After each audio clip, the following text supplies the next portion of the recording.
wired into technology transformation, this is the Digital Bulletin Podcast.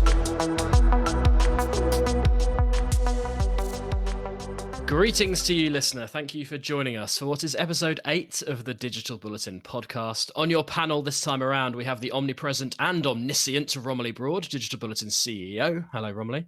Hi, omniscient. Yes, that's me. I can do this anytime, anywhere.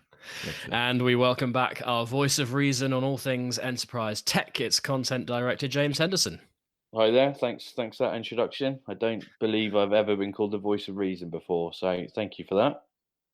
James, are you excited to be back inside the pod after your month off? Hugely, absolutely, massively excited. Yeah, I can't wait. Fantastic. That's what we like to hear. Now, for you today, comrades, we will get our team's thoughts on what effect the coronavirus pandemic is having on the world of big tech. We will also delve into our case study on InsurTech company Innovation Group and get the thoughts on a very different looking tech events industry from SaaStock founder and CEO Alex Thumer. But first, some news.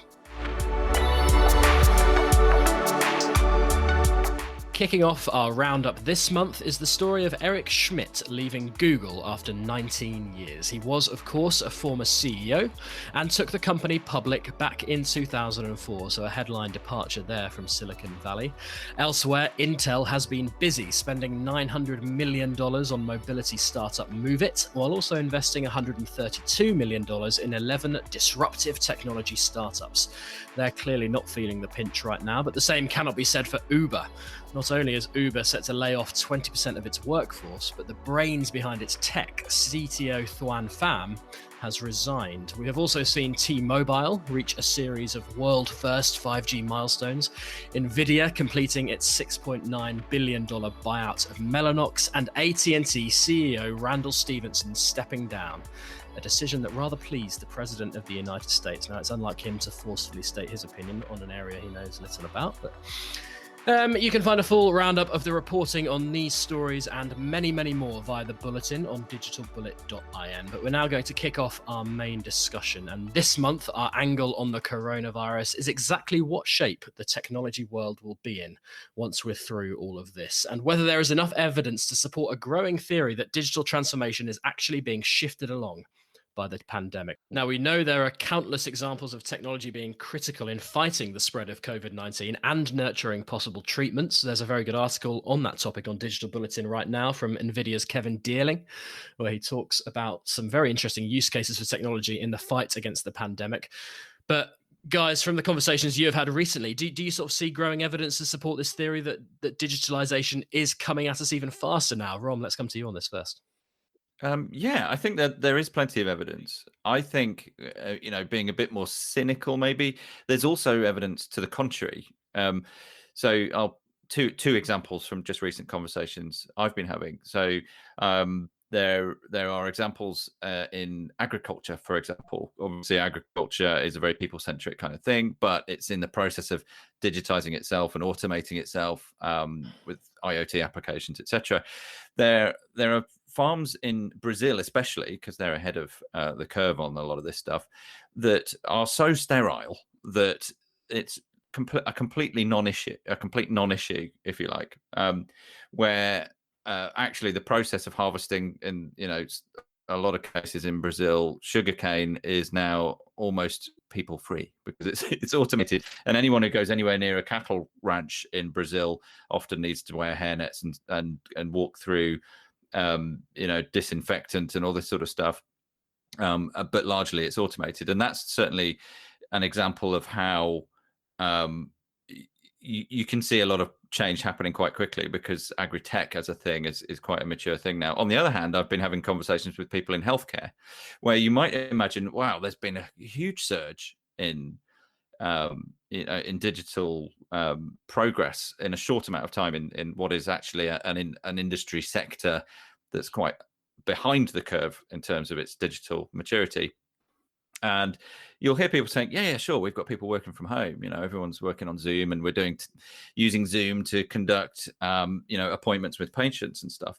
But actually, most people I talk to are quite cynical. They think as soon as this is over, it will kind of elasticate back into exactly the same kind of inertia it was always in. So I think it's a mixed picture, actually, and you'll see different things in different sectors. Yeah, I think certainly from my experience, what the companies who are really benefiting from this are the ones who offer a direct service with technology, whereas when there's a sort of middleman involved or a middle thing, for example, Uber, Airbnb, those classic examples where there is another step in the process where obviously their tech is really irrelevant now because there isn't the demand for it. But James, do you think obviously the software companies, they're the ones who are going to come out of this, aren't they, with a sort of surge in users and surge in revenue? Yeah, definitely. I think there's almost a sort of two-tier impact going on, actually, because I think Gartner put a report out yesterday saying that overall IT spending this year is going to be down by 8%, to a paltry 3.4 trillion. But sort of within that, if you look under that, actually public cloud, for example, is riding the crest of a wave.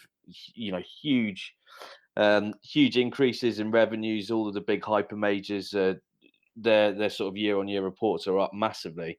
So I think there's an element of the haves and the have-nots here. And Rom spoke about the sort of long-term implications.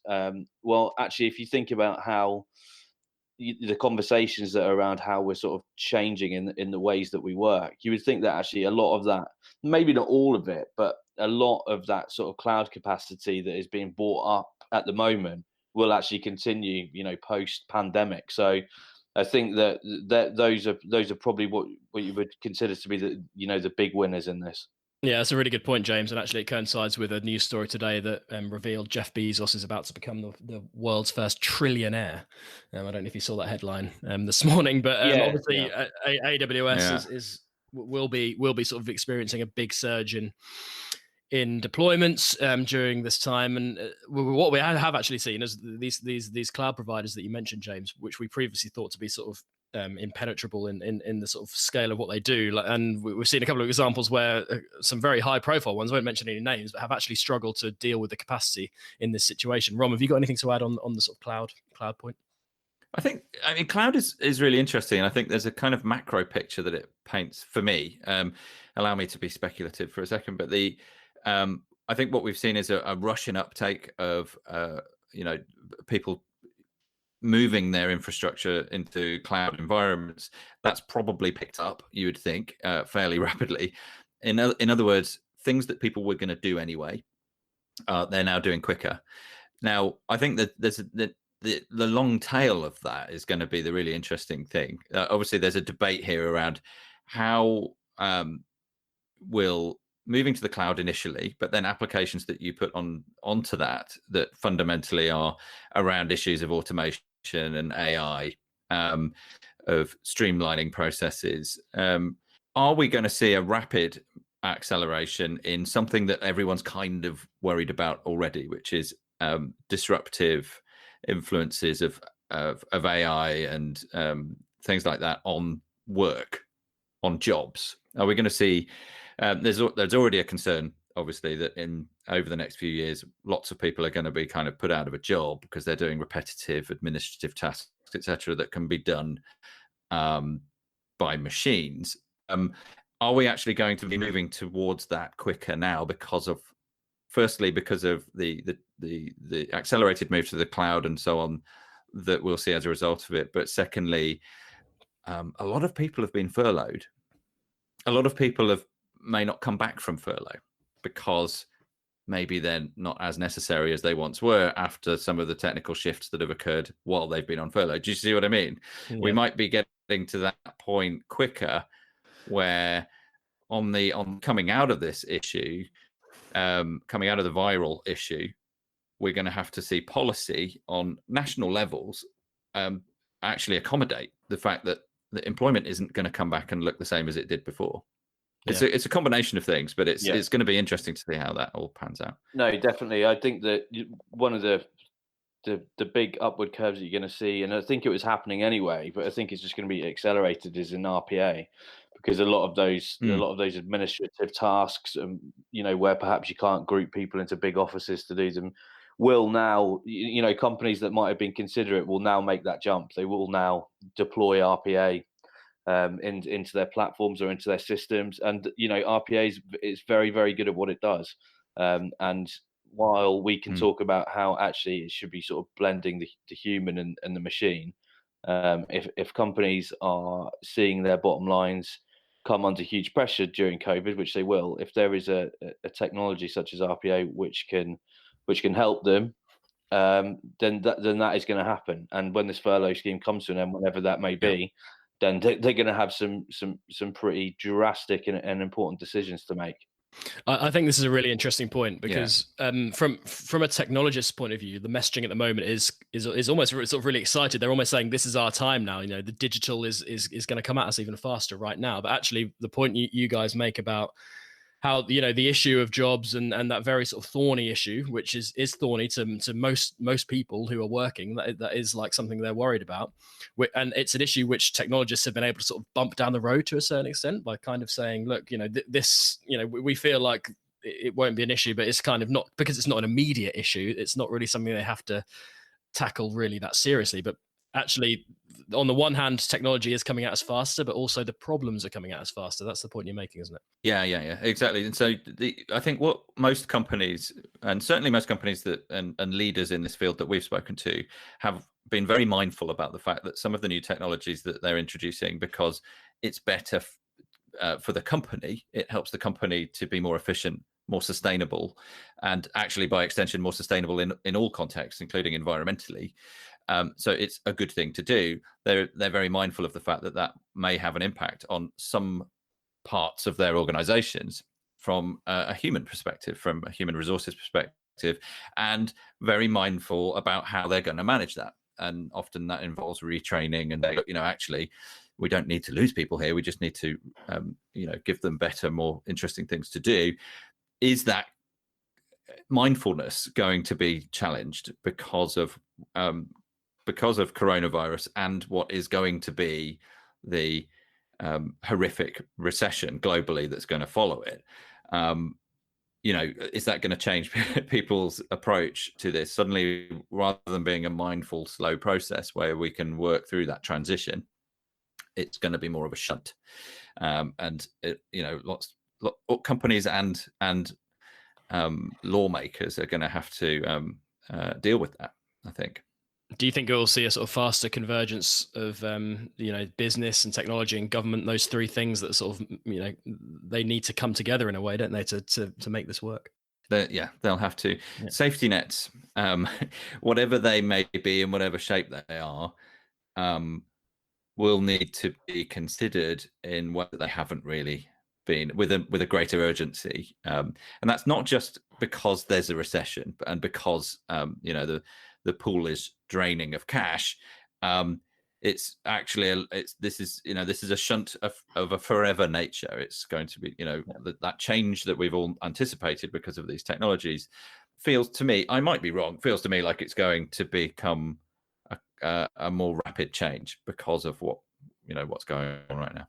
James, do you feel like obviously we know that the sort of general workforce's view of technology is mixed, to say the least? What do you think the ultimate kind of perception will be once we've got through this? And on the one hand, people are more used to relying on technology to do their jobs, but on the other hand, they might be fearful about the future. Yeah, there's two sides to that coin, isn't there? The facts are that if this had happened 10 years ago, there probably wouldn't have been the technology to support remote working. There wouldn't have been the technology to support the number of jobs that are still going on. So in that sense, technology has actually enabled companies to keep going in a lot of cases, and enabled people to keep working.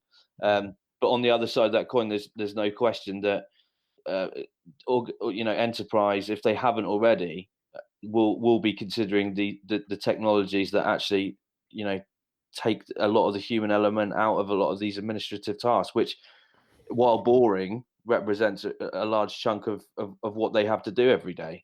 So it's a mixed one, isn't it? I've got friends who are doing jobs from home, which 3 months ago would just have seemed impossible. You wouldn't have even considered that you could do things like that. So it's a difficult one. as I said, it's helped keep a lot of people in jobs in one sense, but there is definitely the potential there that it will take others in the long run. Yeah. What about the startup ecosystem? Because we know that the sort of tech startup ecosystem particularly has been thriving, but ultimately startups are startups, aren't they? And they need cash, they need business, and do you think it will affect that arena, Ron? Yes, it already has, of course.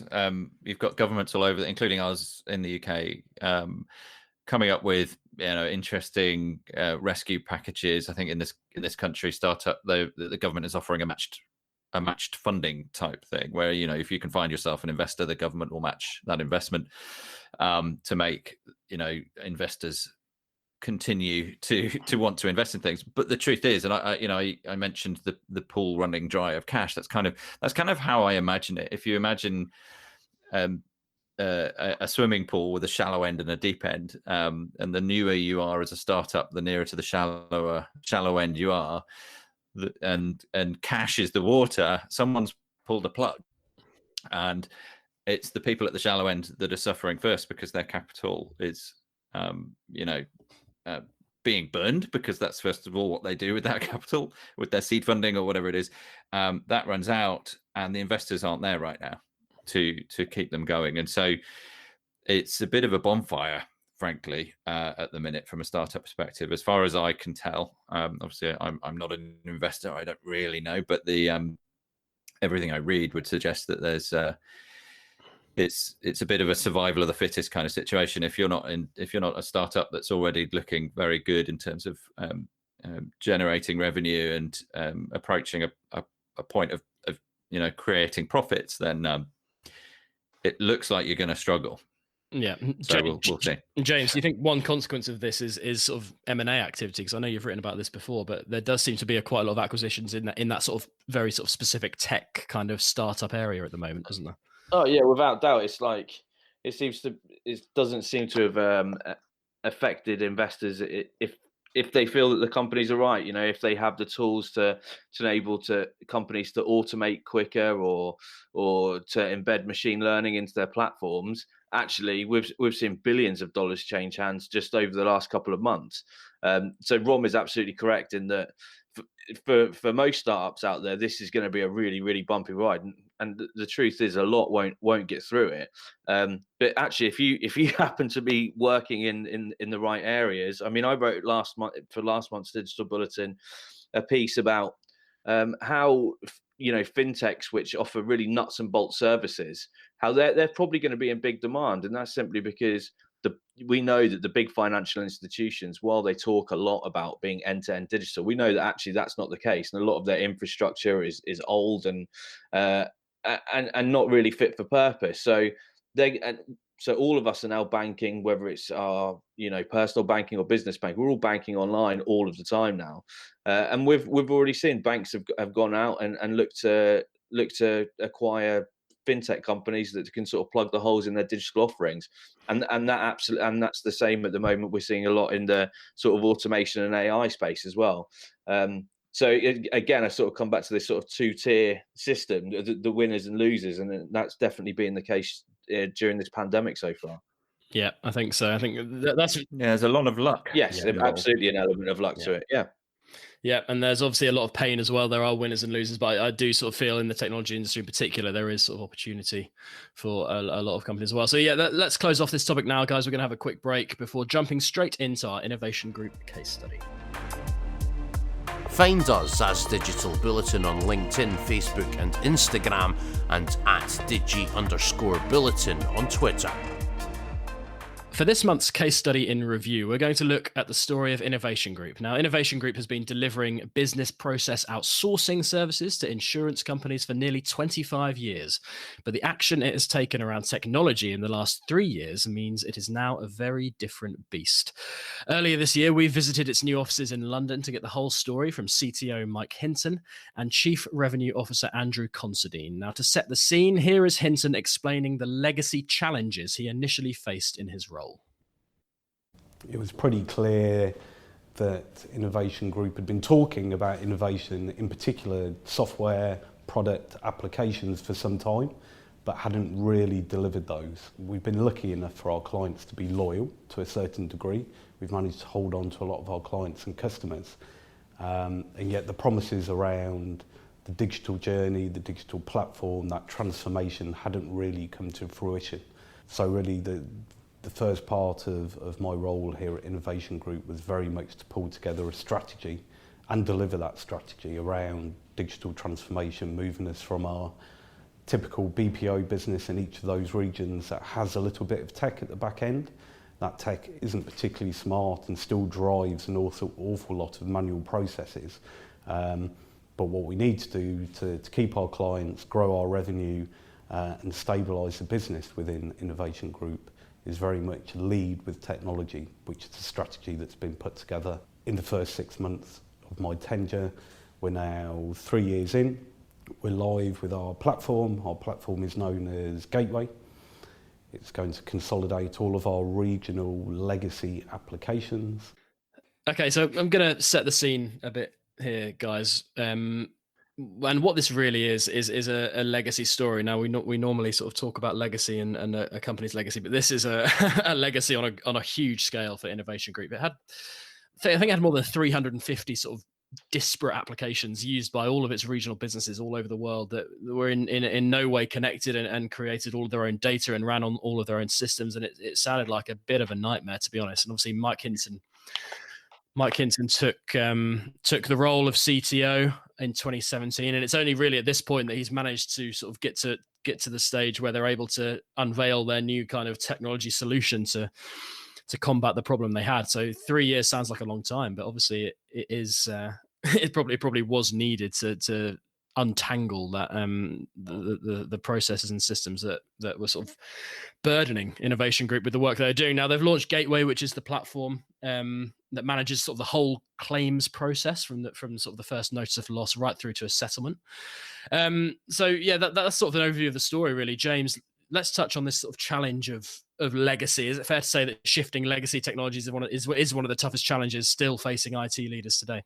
Yeah, I mean, if you're a CIO, it's well, certainly before COVID, right at the top of your list, I think. And actually, given what we were speaking about earlier with these, the number of companies that are shifting their infrastructure into the public cloud, actually, that's something that they're going to have to consider now as well. I think that they have a bit of a conundrum because obviously it's really difficult to migrate large sort of monolithic systems piecemeal or break it into chunks and stuff like that. I think I read recently that sort of 70% of organizations are either working on or have a digital transformation initiative in the plans, and all of them are going to have to consider, all of them apart from the very newest companies will have legacy systems of some sort.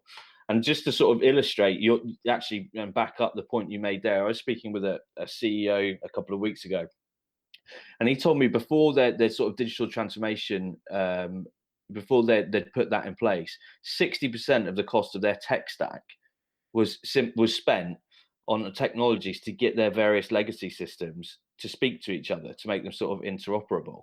So that really demonstrates the sort of massive challenge and massive cost that there is with these legacy systems. And if we were saying earlier that this pandemic is going to accelerate, digital transformations, and it's going to bring that challenge to the fore even more, I think. Yeah. Mike Hinton's probably actually glad that the timeline worked out as he was, because obviously they've got their platform and their sort of systems ready and in place just before the pandemic hit. So very lucky, yeah. Ron, coming to you now. Obviously, the Gateway platform, which was launched earlier this year from Innovation Group, is sort of designed as a one-stop shop sort of platform for insurance claims management. Do you want to kind of illustrate how different that is to the sort of way Innovation Group worked before, and how it'll really sort of transform the way they're able to deal with their customers? Yeah, absolutely. So, I mean, it's essentially where Innovation Group used to sit was as a middleman. They would manage claims on behalf of insurers, but when I say middleman, I mean a middleman between an ecosystem of different organizations. So, depending on, maybe it's an auto accident, maybe it's a house insurance claim or whatever, but whatever it is, you're going to have a number of parties involved in resolving that claim. from body shops to plumbers to whatever it might be. That historically been an aching, as far as I understand it, an achingly kind of bureaucratic process for obvious reasons. You've got so many different people involved. Yeah. What they've built is a system that can basically integrate all of those people to make it way more efficient. Yeah. And it's a perfectly timed offering, isn't it? If you think about it, as you sort of hinted at just there, they couldn't really have timed this any better, because all of a sudden there are, there's an awful lot of insurance claims going on, but also an awful lot of insurance companies that have had to try and respond to themselves in terms of their people to be able to respond to their customers at the same time as shifting all of their people, out of the house out of the office rather, to go and work in their homes and so on. And Innovation Group has been ideally positioned. Not only have they developed the Gateway product, which makes things more cost effective throughout the ecosystem, they also provide the flex that a lot of insurance companies have needed right now, because they're a process outsourcing organization. They've got people all over the world already working from home, who can pick up the slack, if you like, from big insurance companies who have seen an influx of new claims, while at the same time a reduction in their ability to deal with them. So it's I think it's obviously a very innovative and interesting service that they've come up with, and an ideally timed one. Absolutely, and we'll get we'll touch more on the sort of extra insights that Mike was able to give us on their sort of how they've dealt with the pandemic. But Innovation Group partnered with Microsoft to build Gateway out of Azure. Andrew Considine was previously Chief Product Officer, so led the build of the cloud-native platform. Let's hear from him on what benefits this approach offers to Innovation Group.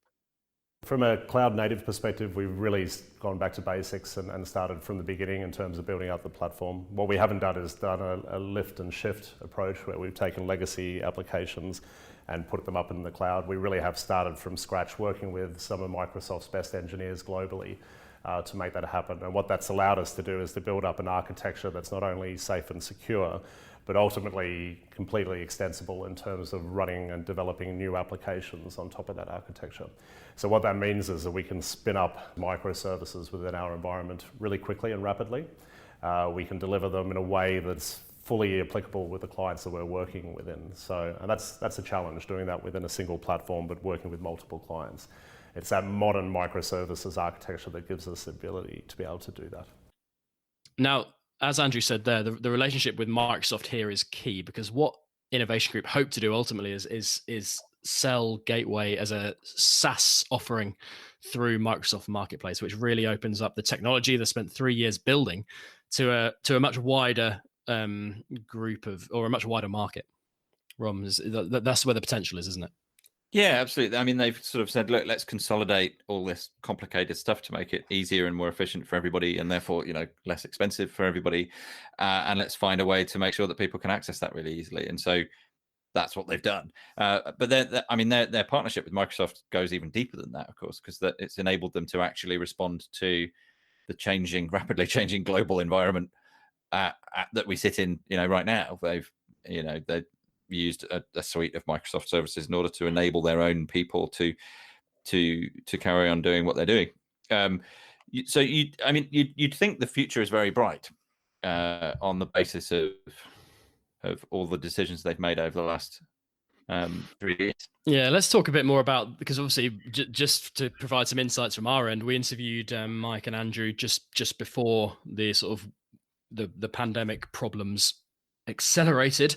It was one of the last things we did actually before we were all locked down. And then at that point, obviously, as we were building the Innovation Group story, the sort of side story of how they're dealing with the pandemic quickly became something they really wanted to talk about, wasn't it? Yeah, absolutely. And we published a separate article actually on that subject, which rapidly became one of the best performing articles we've ever published, I think, because it was so topical, I guess.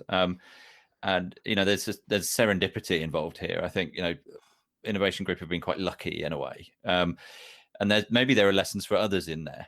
Certainly, that's an article that's worth reading in that context. Certainly, as well in terms of how they've worked with Microsoft tools to to manage the what's going on. But it might do for every organization out there to have pandemic planning as a basic strategic imperative forever. Because if there's one thing that can accelerate your ability to be resilient to things like what's going on and to prompt effective digital transformation, it would be this, wouldn't it? And you can then achieve the same things that Innovation Group have. Absolutely. And it harks back, James, to the point we made earlier, doesn't it, about the big public cloud providers. In this case, it is Microsoft.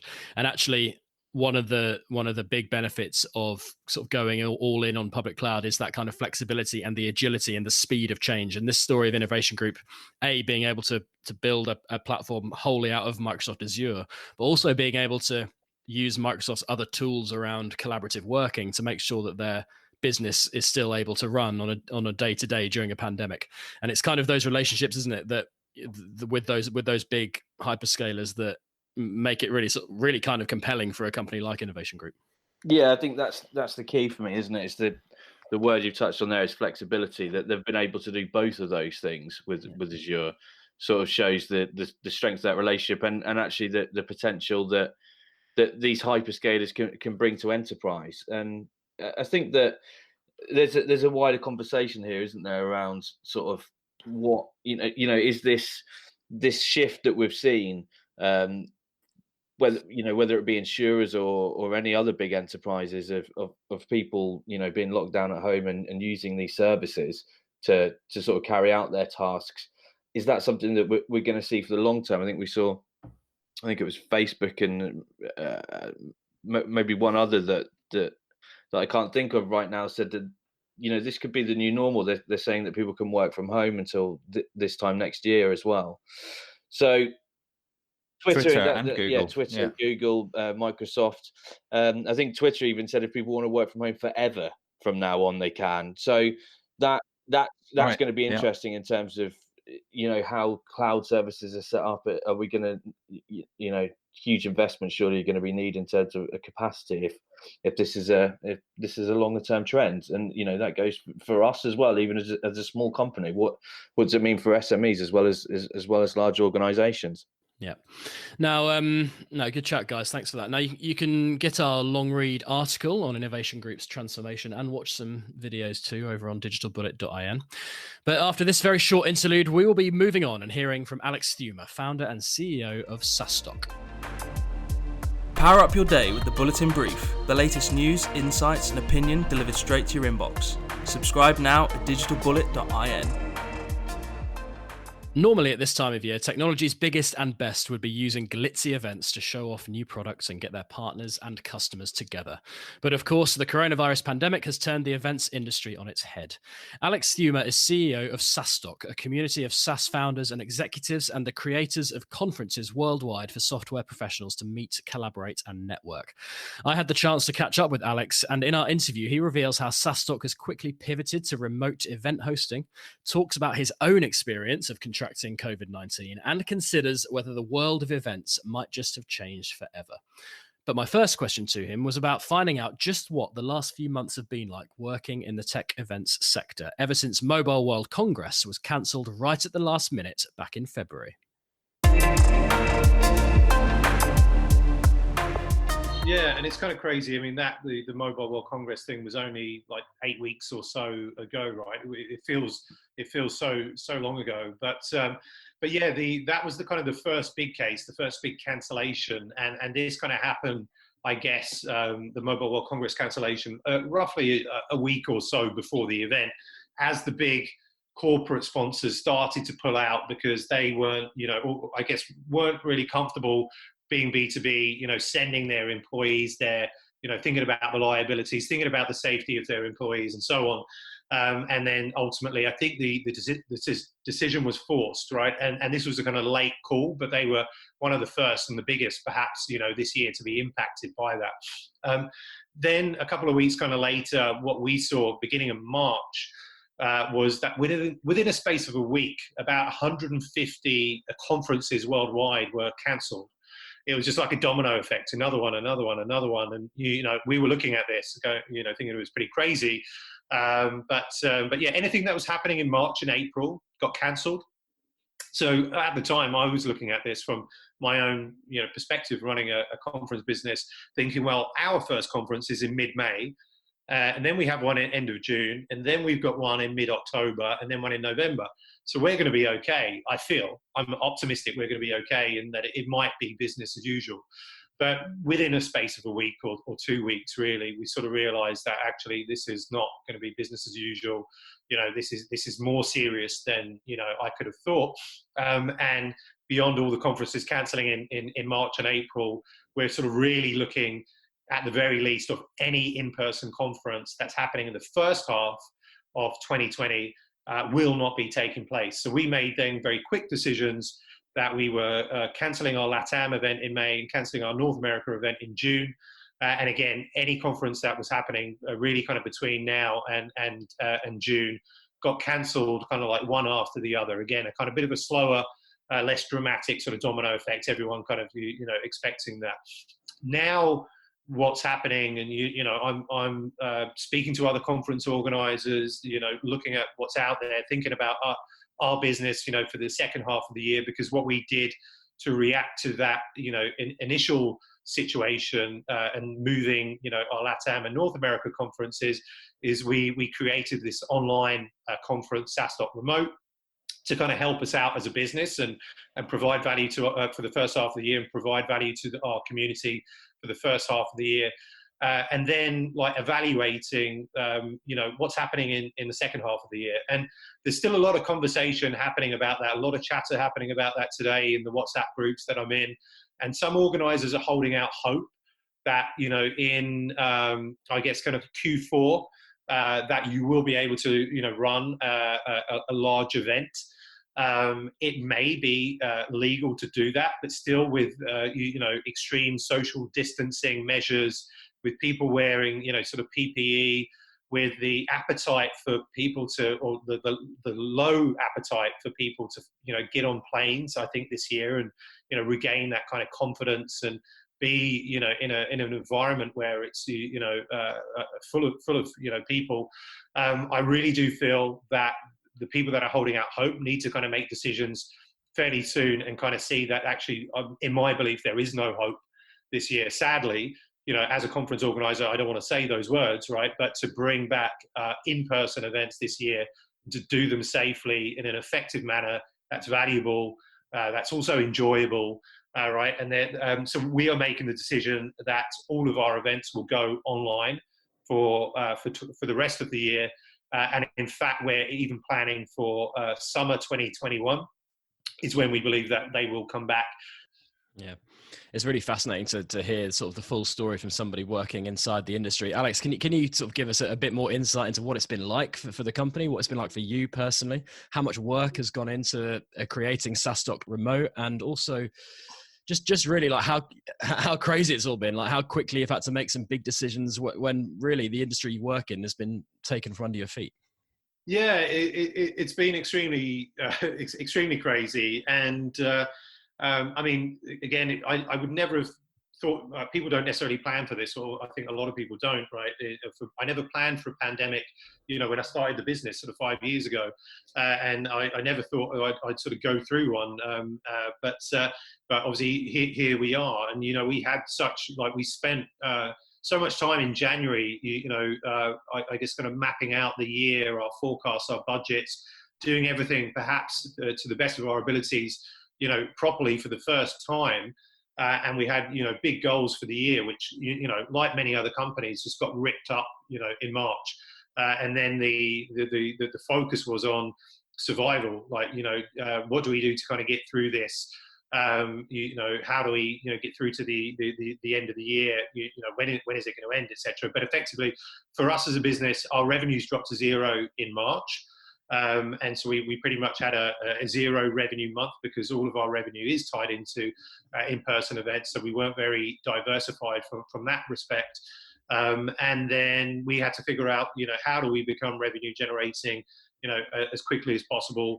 What are the options there? We found, we were together with our kind of first team, 7 different possibilities, opportunities, products that we could look at, that we could pursue.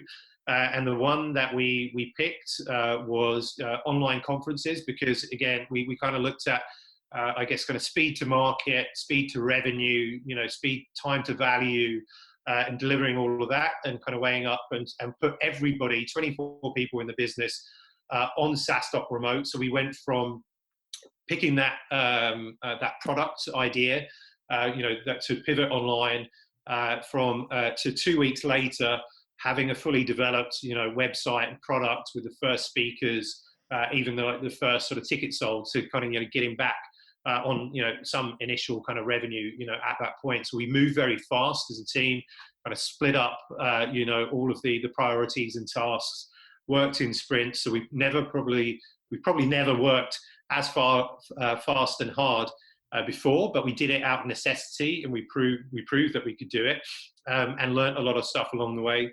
Additional craziness sort of added onto it, during that first week as well, when we started to work on SaaS.remote.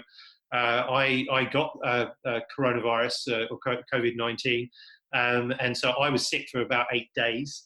And so that wasn't, good timing. I was thinking, oh, great, getting sick at the time where we're kind of like pivoting online, and it's super crucial. So I was concerned about that, but like ultimately I was in bed for about 3.5 days, and then I was able to work. I was just, extremely fatigued and, unwell during that time. We as a business, we furloughed some staff, but only a kind of small percentage. Everybody took a pay cut. And everybody's really, come together. The team's sort of, really behind this and wants to make SaaS.remote a great success. It's been like, a short period of time, but we've done so much. We've never done so much, in such a short period of time. And now, we are, back on track, right? Which is great. So we had a scary moment, scary time in March where I thought, I did think, which I think is a natural thought and fine to think, that, after like 4 or 5 years of running a business, is this pandemic going to wipe us out as a business, right?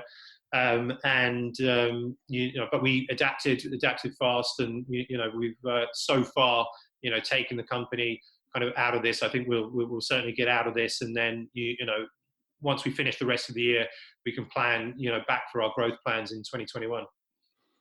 Well, I'm glad to hear, Alex, that you feel the company is certainly coming out of it, and also for yourself as well, having a sort of personal experience of the disease. Now that's really interesting. Okay, Alex, let's throw it forward then as a final point, and consider this. Many people are saying that the pandemic has created has brought the sort of working from home revolution forward, and more people are going to be working from home even when things go back to normal. What impact do you think that will sort of translate into the events space? And do you think digital will play a much bigger role in the events industry going forward? Will it ever return to how it was before? Yeah, good question. Will it return to how it was before? I think we'll see a major kind of impact, and I think it could take some time. I do think in-person events, will be around, but they will look a little bit different, right? And certainly around, the health and safety checks, will become, I think, prerequisites, right? And will handshakes, come back, for instance, right? The amount of handshakes that you do at, some of these events, and just think about that now, looking back at it, and just the hygiene issues there. But is 2021, fully in person? Will online be a fad, or will it be hybrid? And I'm betting on hybrid, and I'm betting the same transformation that we're seeing with remote work from COVID-19. It's going to have the same transformation with online events and online conferences, and we're at that kind of early stage now, and we'll see. And my bet is that if you don't have an online play, you don't have an online event in 2021, then you will probably be, certainly not winning the category, not leading your market. You may be insignificant.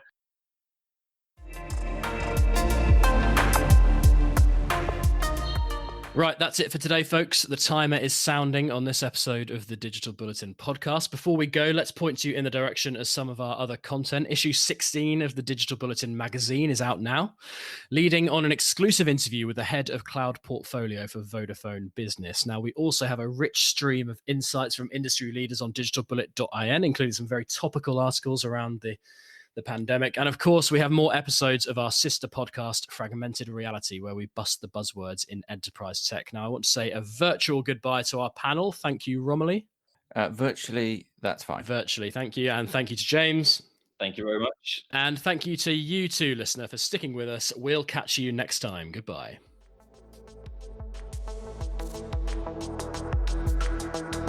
That was the Digital Bulletin Podcast, brought to you by Bulletin Media. Listen and subscribe to a range of podcasts on Spotify, Apple Podcasts and Stitcher. Plug into digitalbullet.in for news, features and case studies on the very latest in enterprise technology and digital transformation.